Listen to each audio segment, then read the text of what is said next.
Hey everyone, I'm Almar of almarsguides.com, and I've decided to make this video pretty much showcasing this location and answering one of the most common questions I get from farming here or while farming here, or pretty much just the question that I get altogether. And that is, Almar, what do you do with your loot? And I have made a few videos in the past before, and I've touched upon the subject a few times, and I decided to make a video covering pretty much like all of the branches of what I do with pretty much all of the loot that I get from farming in these different locations.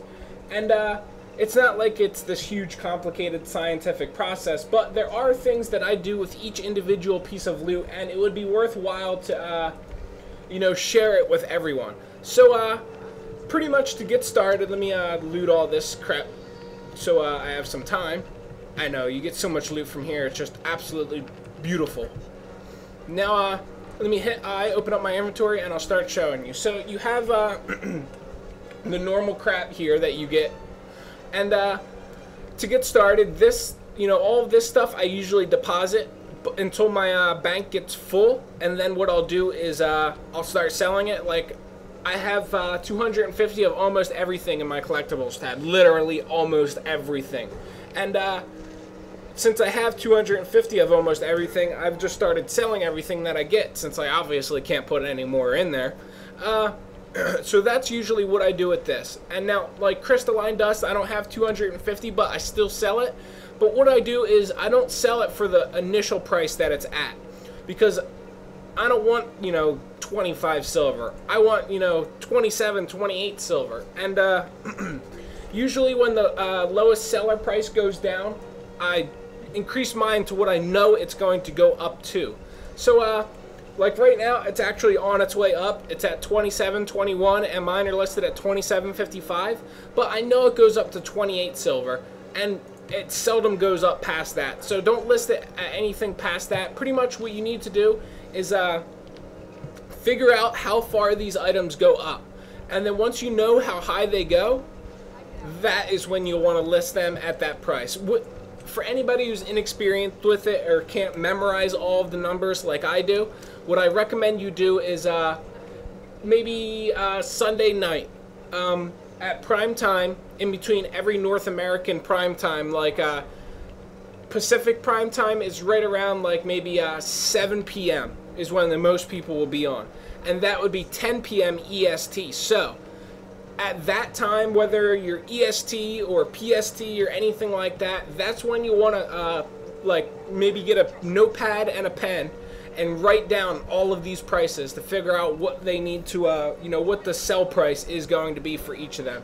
Like, for example, I know that these get up to about 28 silver, 55 copper, maybe a little bit higher than that sometimes, but they seldom go up past 29 silver each. Maybe on a Sunday, if like every other Sunday or something like that, they'll go up that high, but not enough for, if you want fast money, for you to actually, take into account and try for that. Now, pile of incandescent dust usually goes up to 1 silver, 75 copper, but it sometimes goes higher than that. And depending on what bracket you want to hit, depends on how much you want to price it for. Like, I list mine usually in between 1 silver 75 copper or 1 silver 82 copper, because I know these two are like their peak things. Now, those are just the basic items that you'll be getting here, and I'm sure you guys probably know how to handle that. Now, you might be wondering, which I also get a lot of questions, Almar, what do you do with your greens? What do you do with your blues? What do you do with your whites? What do you do with your heavy moldy bags? What do you do with your rare items? Blah, blah, blah, blah, blah, and the list goes on. So, what I do with my white items is it depends on what the white item is. For example, if it's chainmail gear, I'm going to sell it on the trading post, and I usually sell it for about 75 copper a piece. It might take a while for them to sell, but on weekends they usually do end up selling, because people buy them and salvage them for a chance at either Ori Chalcum or Mithril or whatever it is they might buy and try to salvage them for. But I know they do end up selling. That's why I list them up there. Now, there's some other white items that won't sell, like this focus. This focus is probably never going to sell because it it factors in with elderwood logs. So if you want to list it, you can list it. If you don't want to list it, you don't have to. But I usually list it anyway because chances are elderwood logs are going to go up back in price like they did that other week or whatever. Remember when, you know, they were floating around like what they are now, 20 copper, and then they shot up to like 45 copper.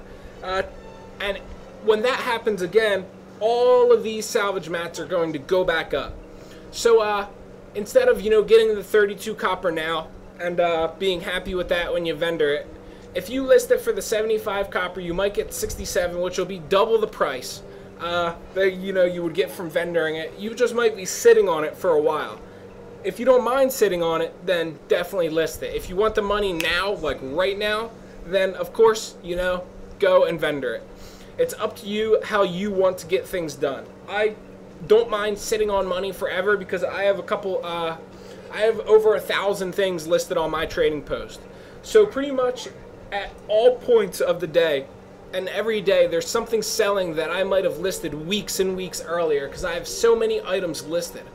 So it takes a while to build up and get to that point, but when you do get to that point and you list everything at such a higher amount, when you have so many items, chances are out of the thousands of different items in the game, one market, one day is just going to shoot up to an abnormally high price and then fall back down. And when it shoots up to that abnormally high price, it's going to sell your items. And that's pretty much the logic that I roll around with. Now, Gossamer Silk, I usually always sell. I list it for 99 copper a piece. Heavy moldy bags, I always open them. Always. But I always wait until I have a decent amount. I usually wait until I got a full stack of 250, then I open them. These fine crafting materials right here, I usually always sell them for 1 silver, 28 copper.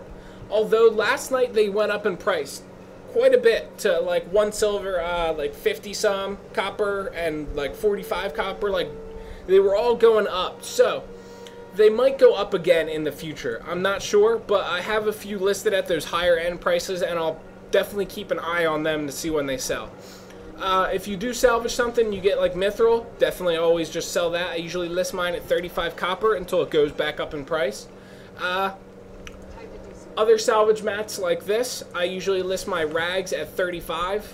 Also, discarded garments.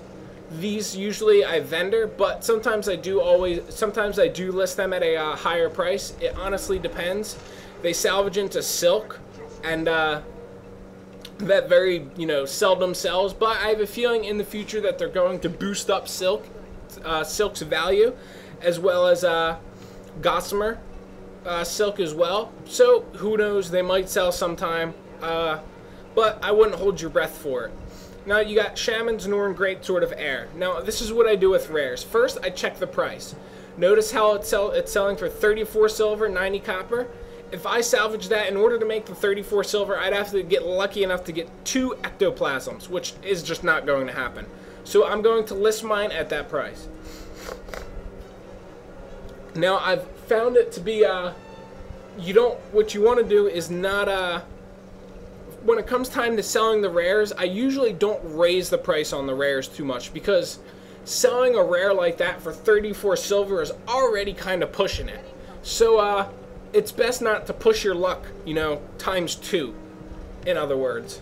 So let me loot all of this stuff here again before my corpses start disappearing, which they probably did start disappearing. I can get my fat loots, I can get my Magic Find Guild banner that I dropped, and we can go back to standing in place and killing stuff. So let me see if I got any more items that I'll be able to get rid of. Now, blue items I always vendor, and green items I always vendor as well. Pretty much no exceptions. I never dump them in the Mystic Forge. The Mystic Forge is nothing but a gigantic waste of money and time as far as I'm concerned, and I've never been proven otherwise with that. Now, if you say you're farming at a place like this and your inventory is getting full, you don't want to leave because, well, you just don't want to leave. It's too good of money. And you just have a feeling somebody's going to drop a vendor soon. And you're asking yourself, what can I do to make room in my inventory? What you can do is look through your inventory and find stuff to salvage. Now, I usually, when I need room, I pop open my trading post and I start listing items. Like, I'll have, like, say this rifle. Oh wow, like, there's no way I'm selling that at 57. I'll list it for 75. Now, I'll pretty much go through here and I'll start selling pretty much everything. I'll start listing them for the prices I know they're going to sell at to clear out space. And, you know, that's how I clear out the space. But if, say, I've already listed all of the white items a few times while I'm waiting for a vendor, I've already deposited all my collectibles a few times, and you're like, oh my god, my inventory's getting full, what can I do? I usually salvage heavy blue items. Now, the reason I pick heavy is because leather isn't worth crap, and silk isn't worth crap.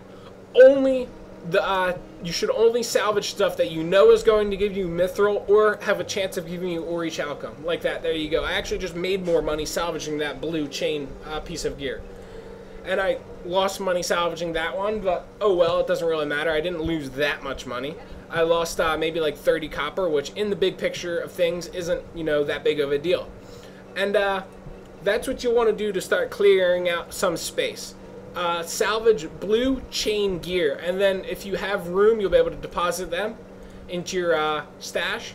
As you can see, the ori chalcum went away, and the crystalline dust did too. So that's a good way to help clear out your inventory as well.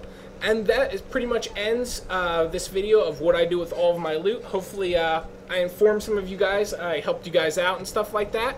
And of course, if you guys enjoyed this video, as always, like, comment, and subscribe to me for future Guild Wars 2 and gaming videos. As always, guys, good luck, happy hunting, and I'll catch you guys around in the next video.